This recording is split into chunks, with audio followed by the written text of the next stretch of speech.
Yep. What we're going to do is when we get to those trees, and then we'll attempt to get to those on or tell you what, let's use the single tree down here. Okay. Yep.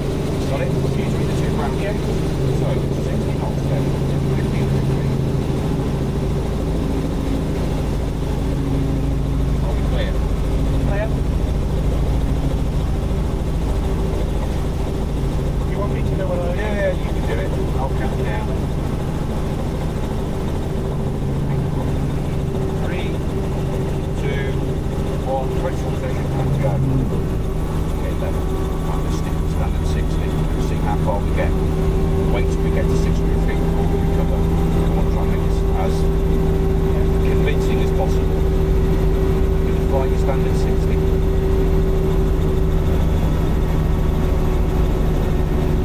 I will have a window so you can have a window you can sort of see how far it goes. There's 9 degrees. There's 8 degrees.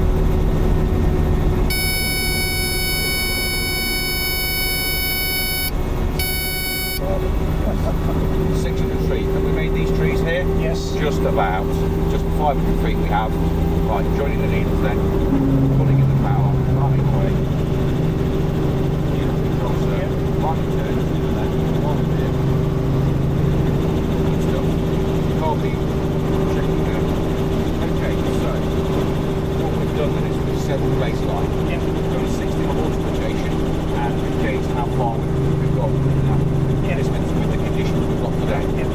So in the auto rotation that we did a couple of weeks ago, the condition is really significantly better before you actually get to fly. Right, so we're just going to head over here for a minute. So we don't get too close to the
finally, look where we've got to. We've got to the street. Yeah. And we've got the putting it about 18 left.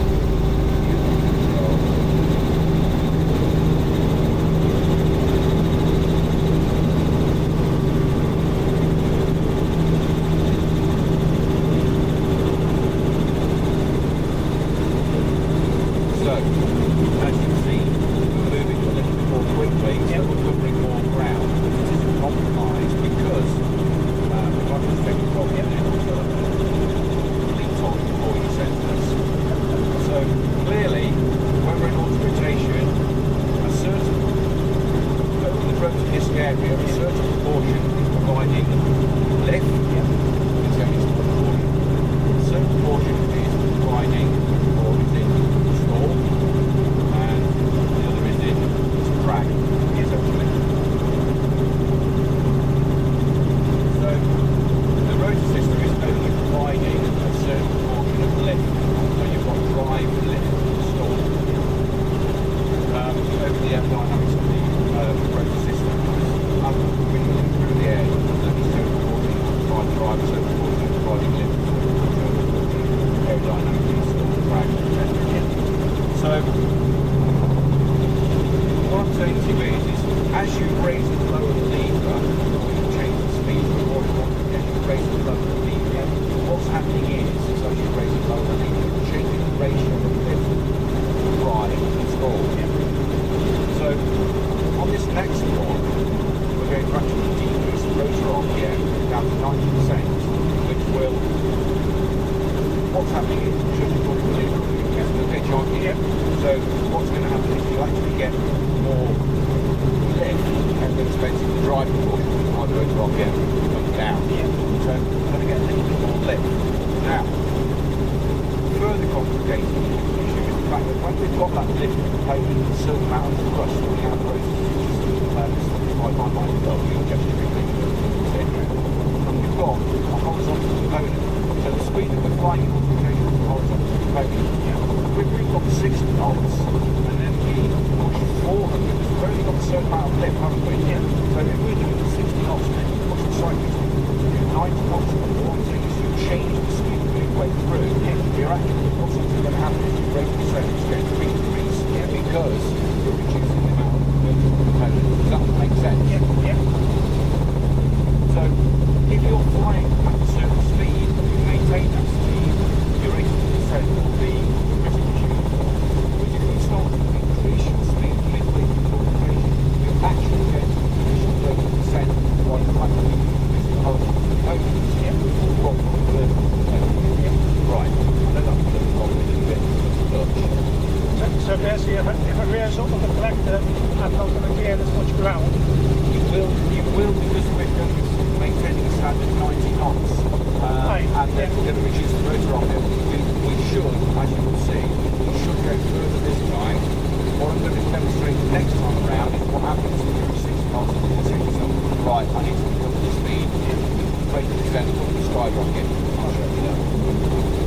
So, this time, we're not just going to be 85, 90 knots, which again, distance over the 60. This time, we should go beyond that street. So, bring some behind the last time. Okay? Green? Yeah. Green. So, you got control. I will help you with the rotor RPM. Yeah. Because as you can see, really distracting. Build this, left, down, right. Just putting in, around the same line, green.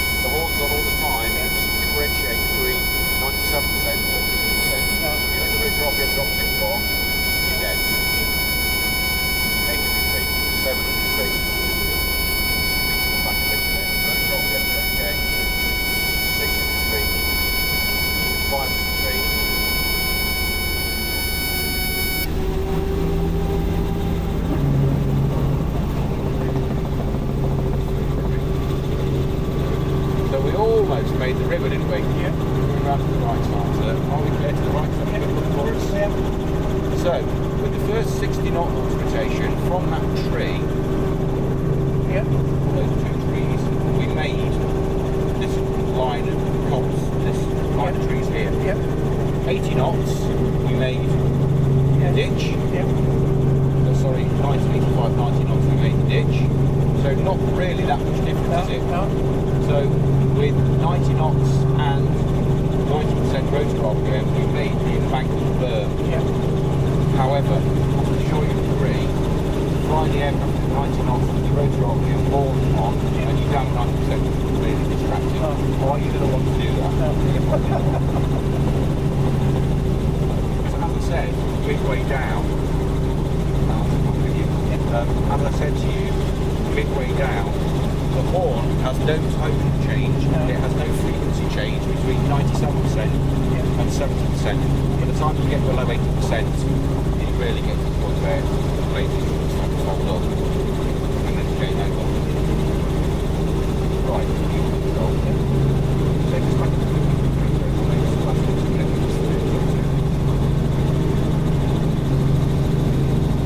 so far, what we've done, does it make sense? Yeah. Yeah. So what it's about is you using your rotation and utilising your speed to, at the moment, what we're looking at is gain distance. Yeah. And when you pull the lever up, clearly, as I said, in normal circumstances of rotation, you've got a certain portion to drive, a certain portion to tip, a certain portion to stall.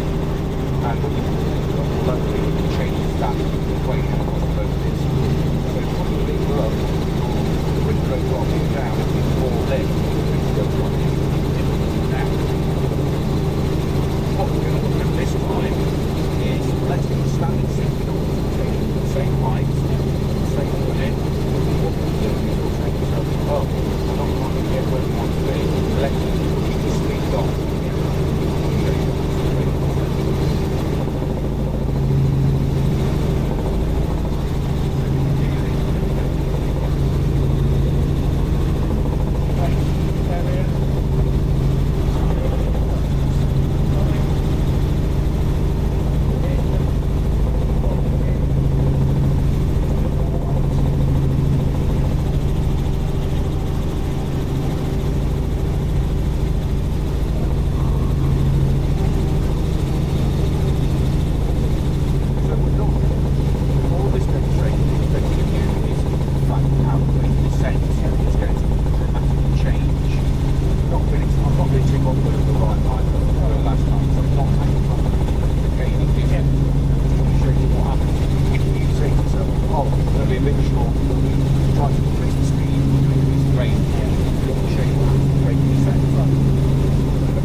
reason why we need to be operating while we're on the happens.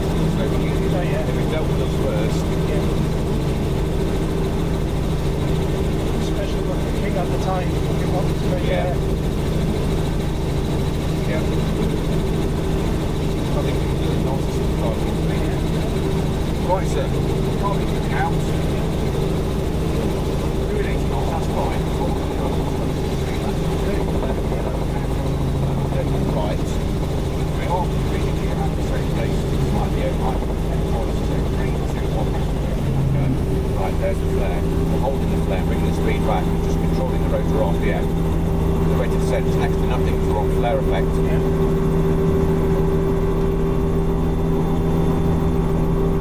As we level the aircraft in a minute, the rate of descent will start to just build up.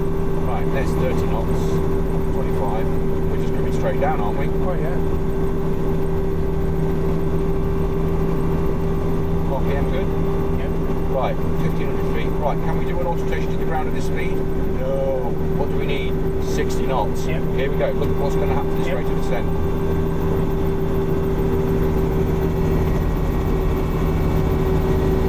Get the idea? Yeah.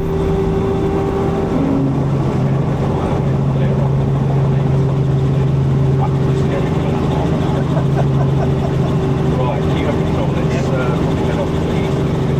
Does that make sense? Yeah, The yeah. fact that we've only got one landing site, we can't afford to overshoot it.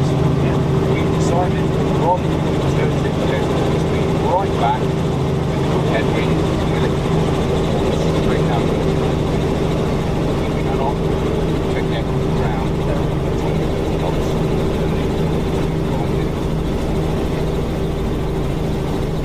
As you can see, when you then push the slightly rate of descent will go up actively.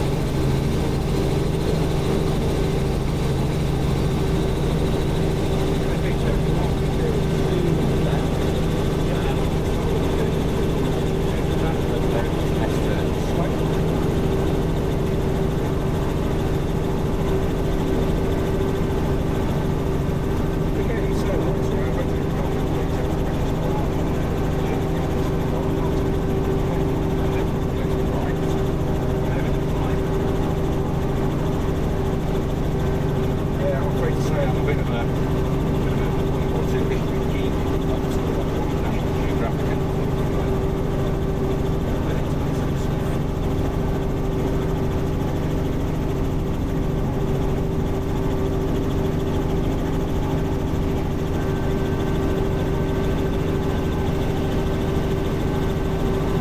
so what we'll do is head a bit further away. Give them a list of that. And hit the wheel and turn it to wind. And then I'll invite you to rotate to it. And I shall put the aircraft on the straight to the wall. And then I'll invite you to make some turns. Now, think about in turns, Jerry, isn't it? As we go into the constant turn, you've got the centre of the moving force. So make the force turn centre of the force by running out turn, which puts the aircraft into constant acceleration, which will drive up the rotor RPM in the turn. So the steeper you make the turn, the harder the force is, and the more likely the rotor RPM is going to go up quite significantly. So as you go into the turn, there's a chance that you're going to need to raise the lever and stop rotor RPM overspeeding. Why? Because if you overspeed the rotor RPM consistently, actually overspeeds the bearing to the gap in the main rotor axis.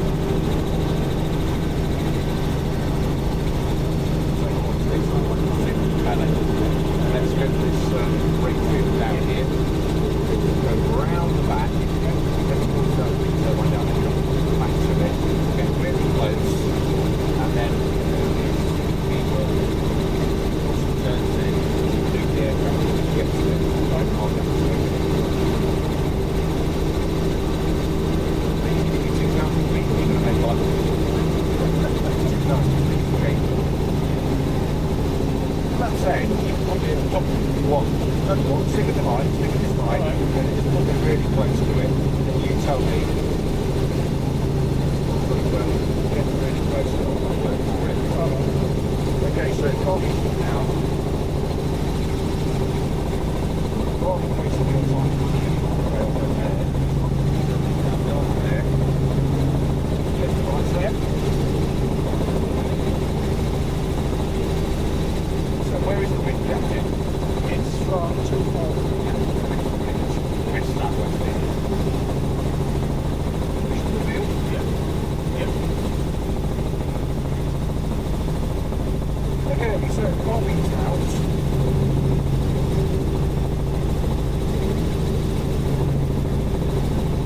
So as I said, careful to reduce the speed because it's high workload. Yeah. It's got potential